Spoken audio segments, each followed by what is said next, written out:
రేపటి రోజున ఆంధ్రప్రదేశ్ ప్రజలందరూ కూడా నిజంగా గర్వించే రోజని చెప్పేసి ప్రత్యేకంగా చెప్పుకోవచ్చు. అసలు విషయం ఏమిటంటే దాదాపు 1,38,000 కోట్ల రూపాయల పెట్టుబడైనటువంటి గూగుల్ డేటా సెంటర్కి సంబంధించి రేపే ముఖ్యమంత్రి చంద్రబాబు నాయుడు గారి చేతుల మీదుగా శంకుస్థాపన కార్యక్రమం చేయబోతున్నటువంటి పరిస్థితి.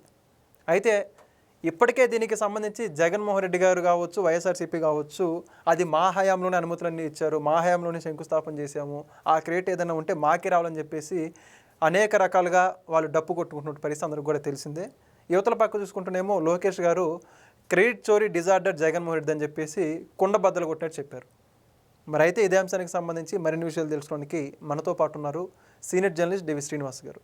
సార్ నమస్కారం అండి. నమస్తే సార్, గూగుల్ డేటా సెంటర్ ఎప్పుడైతే వైజాగ్ రాబోతుందని అనౌన్స్ చేశారో అప్పటి నుంచి రాష్ట్ర ప్రజలందరూ కూడా చెప్పలేని ఆనందంతో ఒక పండుగ వాతావరణంలో అప్పుడు సెలబ్రేషన్ చేసుకున్నారు. సో వాటన్నిటిని కార్యరూపం దాల్చుతూ రేపటి రోజున భూమి పూజ కార్యక్రమం జరగబోతూ ఉంది.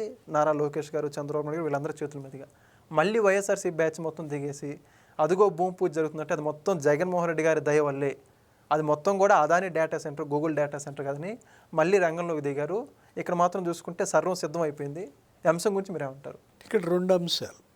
ఒకటి, గూగుల్ డేటా సెంటర్ రావడం వల్ల ఆంధ్రప్రదేశ్ ఏ విధంగా ప్రపంచ పటంలో, భారతదేశంలోనే ఇవాళ ఇది ఒక గేమ్ చేంజర్ కాబోతోందని, ఇక్కడి నుంచి 13 దేశాలకి సీ కేబుల్ వేస్తున్నారు. అంటే ఈస్టర్న్ ఏసియాకి ఇదొక గేట్వేగా మారుతోందని, కాలిఫోర్నియా ఆఫ్ ద ఈస్ట్ అంటున్నా.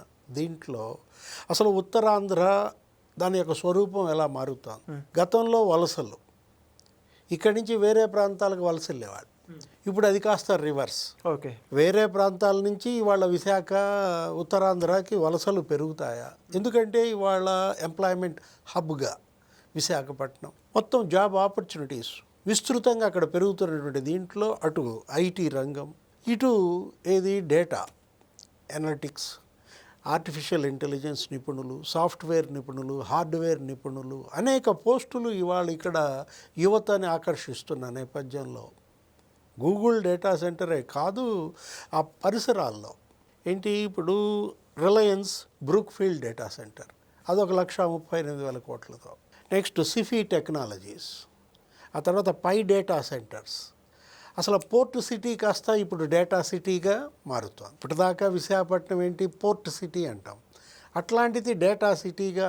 అంటే విశాఖ అంటే ఇవాళ మొత్తం ఇది మరొక గ్రోత్ ఇంజన్. ఆ రోజు అప్పుడు హైదరాబాద్ ఎలా అయితే ఉమ్మడి ఆంధ్రప్రదేశ్ రాష్ట్రానికి ఒక గ్రోత్ ఇంజన్గా, పూర్మెన్స్ అమెరికాగా, ఒక ఐటీ రంగం మనం చూసాం హైదరాబాద్ యొక్క రూపురేఖలను ఎలా మార్చిందో.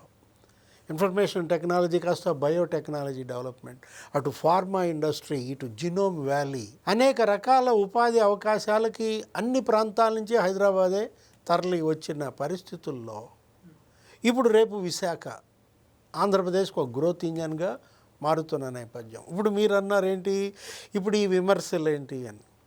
ఏది, ఇప్పుడు జగన్మోహన్ రెడ్డి ఆల్రెడీ వాళ్ళ పేపరు రెన్యూ పవర్ మాదే, లేకపోతే ఇప్పుడు ఈ గూగుల్ డేటా సెంటర్ మాదే, ఇది అసలు ఇది అదాని డేటా సెంటర్. ఇక్కడ క్రెడిట్ ఏంటి, చోరీ ఏంటి, అదొక డిజార్డర్ అంటున్నాడు లోకేష్ బాబు. ఇప్పుడు ఒకవేళ ఇదే డేటా సెంటర్ మీ క్రెడిటే అనుకుంటే మరి మీ పార్టీ నాయకులు ఏమని చెప్పారు? డేటా సెంటర్ అంటే అదొక షెడ్డు, అదొక గోడౌను, అక్కడ ఉద్యోగాలే ఉండవు. అక్కడ మహా ఉంటే అక్కడ ఉద్యోగాలు వాచ్మెన్ ఉద్యోగాలు, 4 వాచ్మెన్లు ఒక గోడౌన్ అన్నది మీరేగా. అంటే మీ క్రెడిట్ అది లేదు.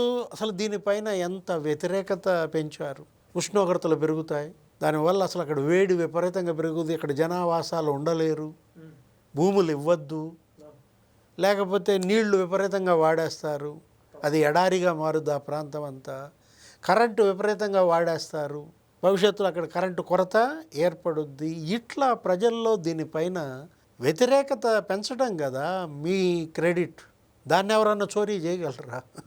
ఇప్పుడు ఎవరైనా సరే ఒక పెట్టుబడి వస్తుందంటే, ఒక పరిశ్రమ వస్తుందంటే, కొంతమందికి ఉద్యోగాలు వస్తున్నాయంటే స్వాగతిస్తారు, హర్షిస్తారు, అభినందిస్తారు. ఇదెక్కడ వచ్చే పెట్టుబడుల్ని అడ్డుకోవడం, భయపెట్టడం, బెదిరించటం, కేసులు వేయడం వాళ్ళ మీదే. ఇప్పుడు ఈ గూగుల్ డేటా సెంటర్ మీద కూడా వేసారు కేసులు.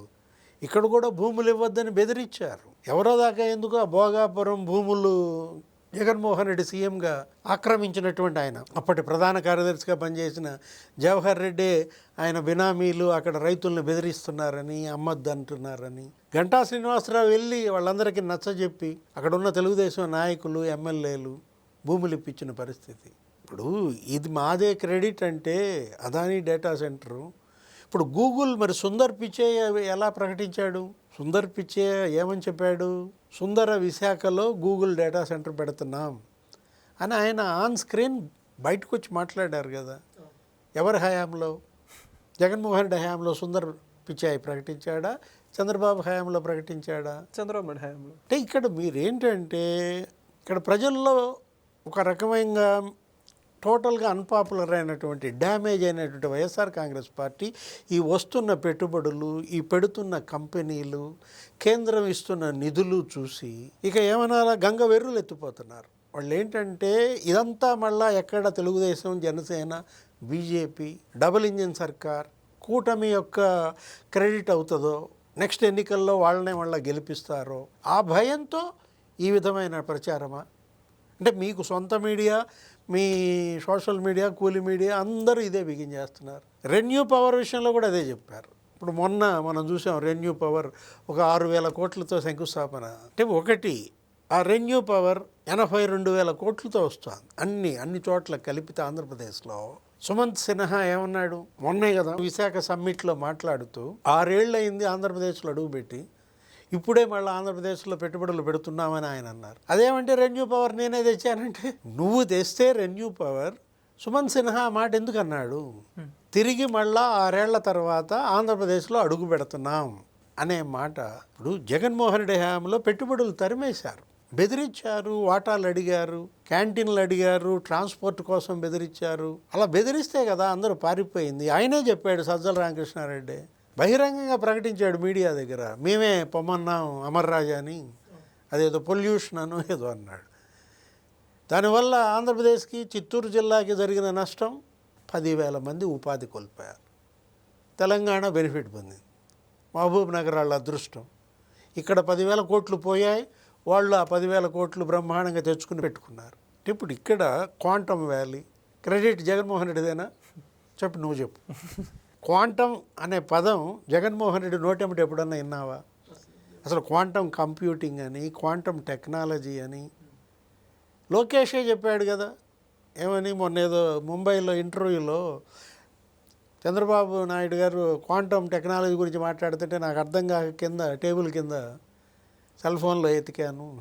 అవును, వాట్ ఈజ్ అంటే ఒకటి స్టాన్ఫోర్డ్లో చదువుకున్న ఆయనే చంద్రబాబుని ఇంకా ఆయన స్పీడ్ అందుకోలేకపోతున్నాడంటే జగన్మోహన్ రెడ్డి ఏమంటాడు?